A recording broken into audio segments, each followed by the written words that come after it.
L'Observatoire du tourisme de l'Ouest travaille pour mieux comprendre les activités de loisirs. Et pour cela, nous avons besoin de données.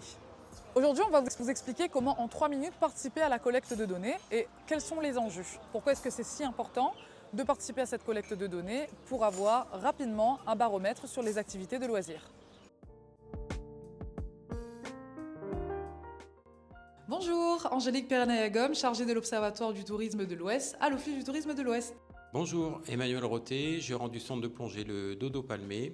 Bonjour, Agnès Lavaux, je suis chargée de mission du syndicat professionnel des activités de loisirs, le CIPRAL, qui a la particularité de rassembler des entreprises dans le champ des sports de nature, sur 3 commissions, air, terre, mer, et le petit dernier, la commission patrimoine.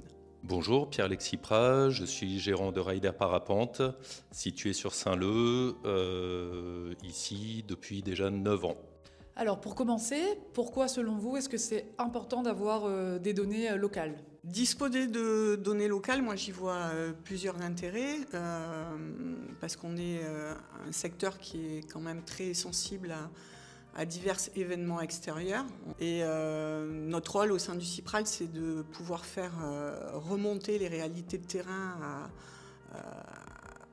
en particulier à ceux qui parfois décident, en tout cas des politiques publiques. Donc c'est important de leur donner des données réelles de ce que vivent les entreprises, puisque cet observatoire, pour nous, il est important parce qu'il va garantir que la parole des professionnels est validée dans un processus bien défini.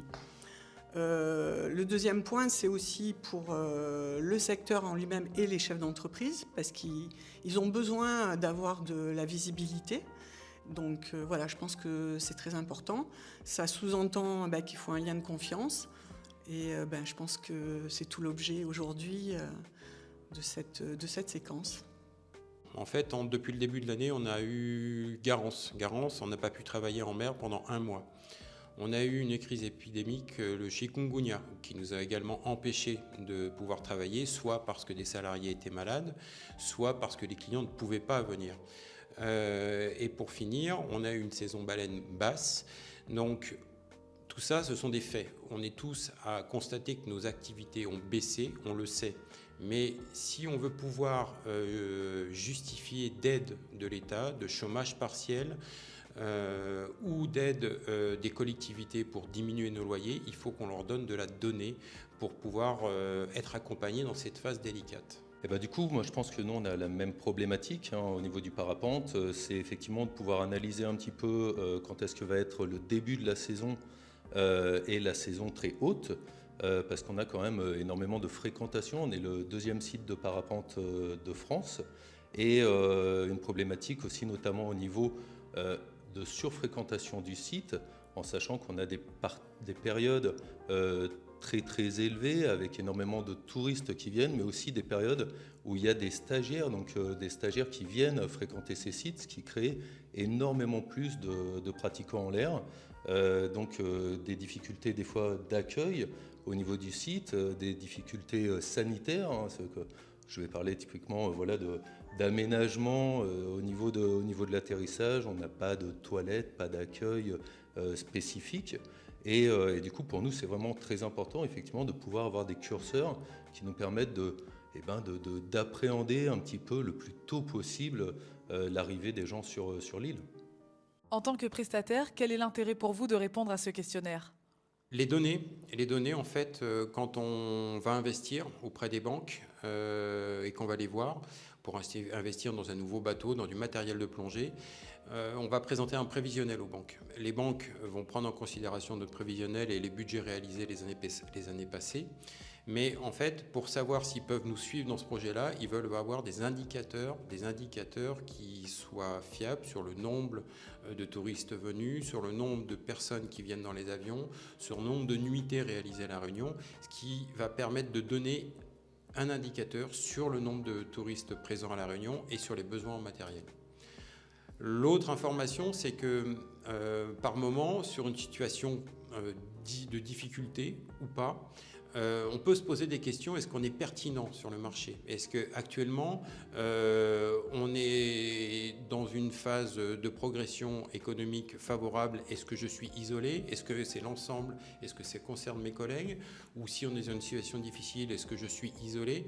Et de comprendre le contexte économique de façon globale permet d'avoir une pertinence sur sa stratégie marketing. Mais pour ça, encore une fois, il nous faut de la data. Alors pour élaborer ce questionnaire, je me suis entourée à la fois de professionnels d'activités touristiques, mais aussi de certaines institutions, notamment le CIPRAL, pour répondre à cette inquiétude qu'ont justement les prestataires à répondre et à donner leurs données. Ce sont des données qui sont confidentielles. Le questionnaire, il n'est pas dirigé que pour avoir des données de chiffre d'affaires, de marge, etc. Bien au contraire, ce sont des questions plus larges aussi, qui touchent à des thèmes précis et qui sont là pour vous aider, comme a cité Agnès Lavaux, Emmanuel Roté et Pierre-Alexis, vous aider à élaborer, que ce soit votre benchmark, vous situer par rapport aux autres, mais aussi qui peuvent vous aider en cas de crise, d'objectiver en fait votre ressenti. Voilà, du coup, moi, je voulais aussi relever une petite information qui m'a été révélée par pas mal des acteurs au sein du parapente. Comment étaient traitées, en fin de compte, toutes ces informations? Est-ce qu'elles restaient au sein de l'Office du tourisme de l'Ouest ou est-ce qu'elles étaient après divulguées à d'autres acteurs? Alors ces données, elles sont traitées par moi-même. Personne n'a accès à ces données, elles sont enregistrées de manière sécurisée. Et pour le traitement de ces données, il se fait par catégorie. C'est vraiment le type d'activité qui va ressortir et le classement va se faire de cette manière. Alors, on clique sur le lien. Oui. Ça nous prend maximum 3 minutes. La première information sur laquelle tout le monde se pose des questions, nom de la structure. Tu vois, qu'est-ce qu'il y a marqué en bas? Facultatif. Les datas, c'est un besoin pour la filière. Donc le nom de la structure, ce n'est pas obligatoire. On va ensuite le secteur d'activité, salarié ou pas, travailleur indépendant ou pas. Et puis après, on va partir dans la donnée économique. Et qu'est-ce qu'on peut voir, tu vois, dans la donnée économique? Ok, se donner une fourchette. Tu peux donner une fourchette ou donner ton chiffre d'affaires, c'est au choix. Ouais, donc Voilà. c'est pas très engageant non plus, quoi. Non. Ok. Comme vous avez pu le voir, c'est anonyme et rapide, seulement 3 minutes.